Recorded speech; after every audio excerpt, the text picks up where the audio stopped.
Assalamualaikum, apa khabar? Hezri Samsuri. So hari ini saya berada di Pekan, Pahang.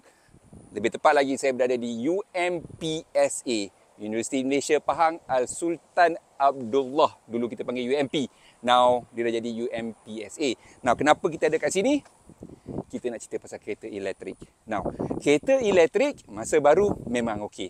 Tetapi bila dah lama, apa jadi? So bersama dengan aku hari ini ialah sebuah Nissan Leaf tahun 2012 di mana bateri dia dah ada masalah, dan UMPSA dia ada team dia yang dia orang buat kajian dan dia orang boleh tukar bateri Nissan Leaf. So aku pun dengar macam this is interesting. So I drove down here to Pekan today simply to see how they do it. Tu dia kereta dia, Nissan Leaf 2012.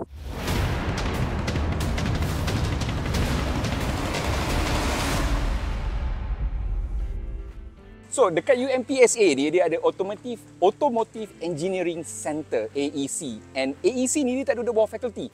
Dia ialah di bawah universiti tu sendiri, di mana dia mempunyai bengkel, workshop dia sendiri dengan mekanik yang bekerja tetap di sini untuk servis kereta-kereta staff dan juga kereta-kereta orang luar pun boleh, student pun boleh. Dan paling penting sekali, student-student dekat sini ada tempat untuk buat praktikal di AEC ini. Dan AEC inilah tempat di mana dia orang buat projek ini, nak tukar bateri Nissan Leaf. So, Nissan Leaf ni dia sebaya macam Renault Zoe aku yang dulu. So, ini ialah generasi pertama EV, which means that their range is really not that fantastic. For the Nissan Leaf, it was launched here in 2012 dan jarak gerak dia ataupun range dia cuma lebih kurang dalam 210 km. And it comes with a 24 kWh battery. So it's not really that big. Dan isu utama dengan Nissan Leaf generasi pertama ni ialah dia tidak ada active cooling system. Bermakna bateri dia is air cooled, and situlah masalahnya. Now bateri ni kita ada dua benda yang kita kena tengok. SOH, state of health, dan juga battery degradation. Bermakna prestasi bateri itu sendiri. Dan Nissan Leaf yang ada pada hari ini ni yang kita tengok tadi tu, masa dia datang dekat sini, dia punya state of health bateri dia cuma 32% dan range dia jatuh bawah 50 km untuk full charge. So memang teruk, memang betul-betul teruk. So siapa pemilik kereta Leaf ni? Kereta Leaf ni sebenarnya ialah milik mana dia? CEE4EV. Dia ialah satu kelab peminat-peminat EV. Dia pool dia money, dia kumpul duit dia orang dan dia orang beli Leaf ni. Dan dia orang collaborate dengan UMPSA. Selain daripada dia orang beli Nissan Leaf ni, dia orang beli juga bateri yang digunakan untuk menggantikan bateri lama. So kita jumpa dengan person in charge and also we see how they do it here. So aku memang respect lah CE4EV ni, club ni lah, because they are willing to spend their own money on this experiment. Dan aku pun respect juga dekat UMPSA ni sebab dia orang sanggup ambil projek ni. So sekarang ni, jom. Ni kereta yang diorang beli. Diorang beli kereta ni terpakai. Dengan nombor plate pun dia beli. Lawa gila nombor plate. So yang ini ni dah tukar bateri dia. So tu bawah dia tu. Apa yang aku tahu ialah diorang bukan setakat tukar bateri, they change it to a bigger battery. Yang ini ni tak silap aku 55 kWh. Lagi besar. So ini bateri lama dia yang diorang dah bawa turun. So ini bateri lama 24 kW. 24 kWh bateri. So dia dah buka. So bateri zaman dulu memang susun atur dia, layout dia sangat besar. Dan seperti anda tengok, seperti yang kau tengok, dia memang tidak ada cooling system pun untuk ini. Dia air cool. One of the reason kenapa dia degrade banyak sangat. So yang ini ni, Leaf baru ni, dengan bateri pack baru dia ni, apa kata kita jumpa yang in charge benda ni supaya dia dapat kongsi dia. It is not really an easy swap job. Bukan senang nak swap dia. Banyak benda lain. Dia orang kena buat. So bersama dengan aku ni ialah kawan aku. Dulu kita dah buat YouTube pasal dia. Ini yang pemilik Renault Zoe pertama dekat Kuantan. EV pertama dekat Kuantan. Kawan aku dulu sebab aku pun ada Zoe. So dia ni ialah lecturer di UMPSA. Dan dia pun dah tak pakai Zoe dah macam aku juga. Tapi dia dah dapat kereta baru. Dia pakai Hyundai Kona sekarang kan? Yeah, so nama? Okay, nama Muhammad Ikram bin Umar Rashid. So saya lecturer di Fakulti Kejuruteraan Elektrik dan Elektronik UMPSA. So, kereta sekarang bukannya bawa engineering otomotif semua, tapi bawa elektronik sekarang ni kan? Bawa elektronik. Cuba ceritakan, apa benda yang you all buat dekat lift tu? Okay, first kita dapat offer daripada satu kelab ni, dipanggil kelab CEE 4EV untuk kita upgrade bateri Nissan Leaf yang asal kepada yang baru. It mean upgrade bukannya tukar kepada yang kapasiti yang sama. Upgrade lah. Upgrade. Okay. Jadi, so mudah ke dia straight swap macam tu ke? Apa benda yang you all kena buat? okay, kita mula-mula ingat macam plug and play lah. Kita swap macam tu je. Rupanya bila sampai bateri tu, kita kena ambil barang daripada bateri yang lama tu. Barang apa tu? Okey, dia ada dua barang dalam bateri yang lama, iaitu BMS daripada bateri yang lama. Battery Management System. Battery BMS. Management, okey. Dengan dia punya kita panggil soft switch. Okey. Soft switch ni dia untuk bila kita tekan on, relay dalam bateri tu, dia akan buat soft switch untuk turn on kereta. Maknanya benda tu yang daripada yang lama masuk ke yang baru? Ya, betul.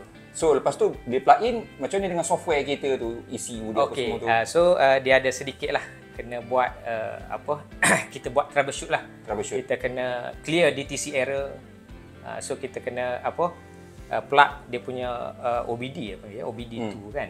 So kita ada buat sedikit troubleshooting. Troubleshooting. Ya. So berapa lama? Untuk kita sebabnya ini adalah first yang kita terima. Sebabnya bateri ni pun datang dengan cooling system. Okey. Okey. So yang dulu air cool, so yang ini datang dengan cooling system. Ya, So bermakna selain daripada bateri kita upgrade, the cooling system pun kita upgrade. Ya, betul. Alright, interesting. Ya. So dia memakan masa dalam 2 hari lah. 2 hari. 2 2 hari je? 2 hari pemasangan. So student ada terbabit tak? Ya, kita melibatkan student dengan staff teknikal lah semua sekali. Tu yang kita nak, student belajar pasal benda-benda ni. Yeah. Okey. So sekarang ni, dulu Dok cakap masa datang di range full charge below 50 kan? Ya, betul. So sekarang ni macam mana dengan prestasi dia? Okey. Sekarang ni bila kita ganti yang baru ni daripada 24 kWh kepada 55 kWh. Okey. So before ni 50 tak sampailah 50 km. So sekarang ni kita boleh go beyond 210 km. Beyond 210 km. Ya, tapi itu kita belum lagi flush dia punya BMS. Supposed to be kalau 55 kW dia boleh pergi hampir 400 kilo lah. 390 km yang diklaim oleh tapi you kena bateri. reflash balik dia punya BCM tu lah. Ya, betul. So basically you get double the range. Double the dengan range. ni. Ya. Tu dia. Tapi kan ni soalan dia lah. Kenapa bateri asal tu rosak? Okay. Apa yang rosak? Alright, so seperti mana yang kita tahu kan, Nissan Leaf ni dia tak ada cooling system. Okay. So and then dia punya heat tu yang menyebabkan bateri tu cepat degrade. Okay. So and then dia punya voltage different tu antara sel tersebut, antara modul tu agak tinggi. So kita panggil sel balancing untuk setiap sel tersebut. Alright. Now, tadi doktor tu cakap pasal battery balancing. Apa maksud dia? Now, dalam EV ni, dia bukannya bateri seketul besar tu. Dia terdiri daripada sel-sel kecil. Okay? Sel-sel bentuk silinder macam ni, tapi kecil lah. Okay? Macam bateri lampu suluh LED tu, macam tu lah. So, dia ada beratus-ratus sel.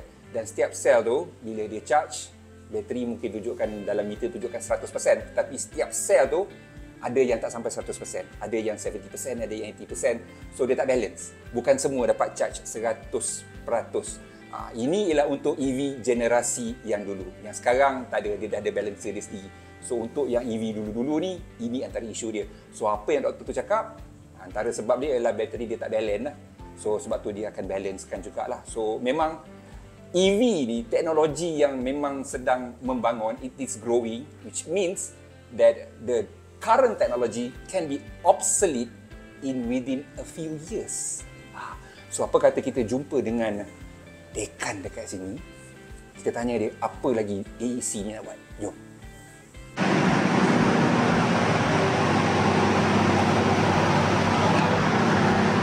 Ni apa? Ada painting pun, Pai.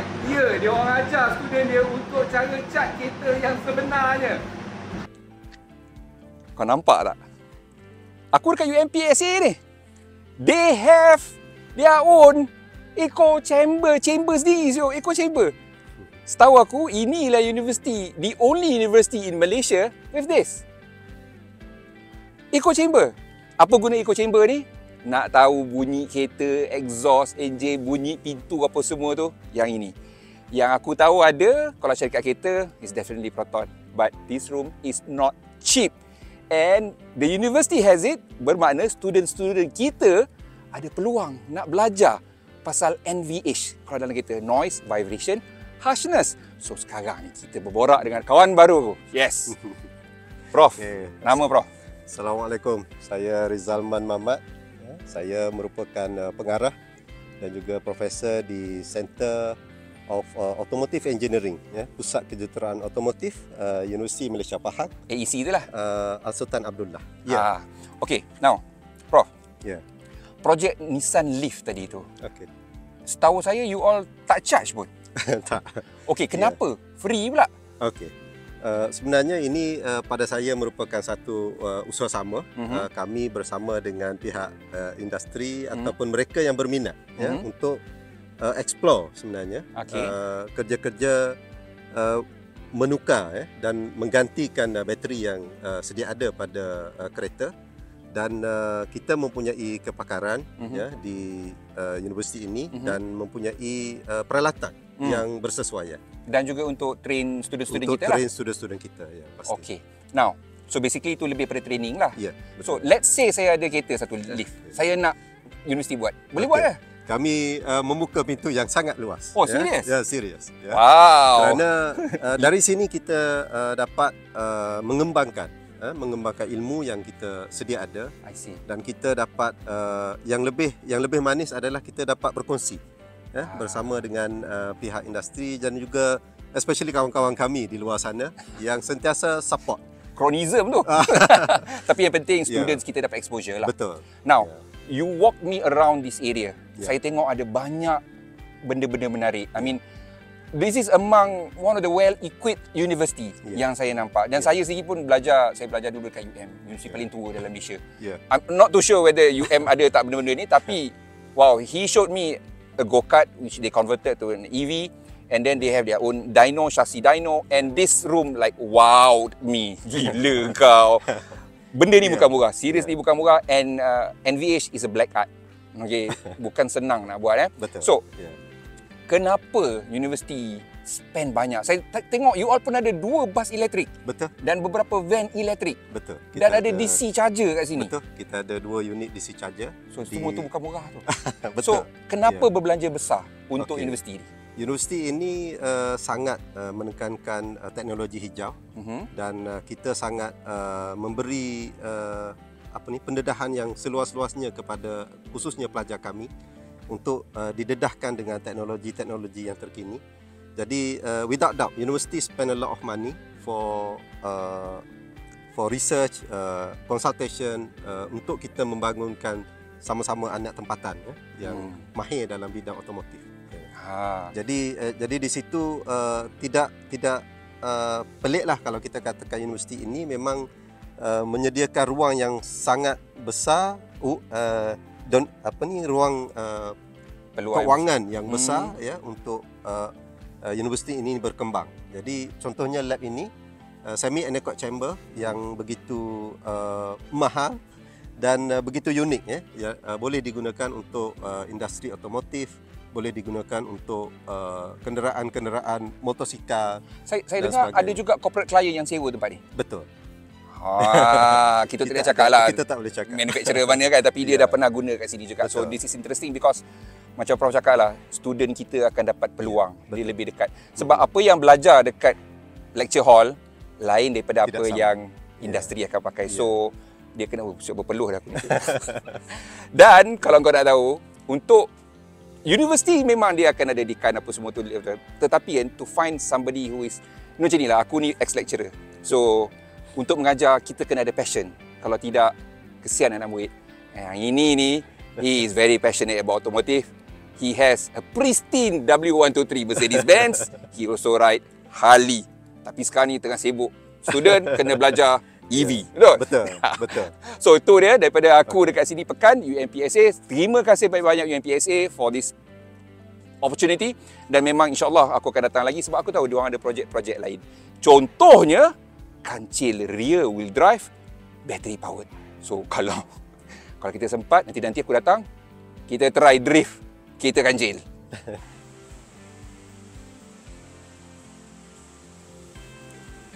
UMPSA juga mendapat banyak kerjasama daripada syarikat-syarikat otomotif. Proton, Pro 2 macam syasi belakang ni, Pro 2 bagi.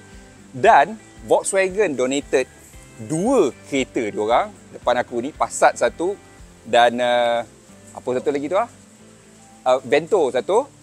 BMW siap bagi enjin dekat diorang, enjin M20 untuk budak-budak ni belajar, buka dan belajar. And Mercedes-Benz have promised them to donate about 8 modern engines untuk student kat sini. So, participation from the industry is so important and terima kasih kepada semua syarikat otomotif tu kerana memang sanggup berkorban untuk memastikan student-student kita sentiasa orang kata up to date dengan enjin-enjin teknologi baru. Tak adalah nak belajar enjin Orion, enjin Makmar zaman dulu tu kan.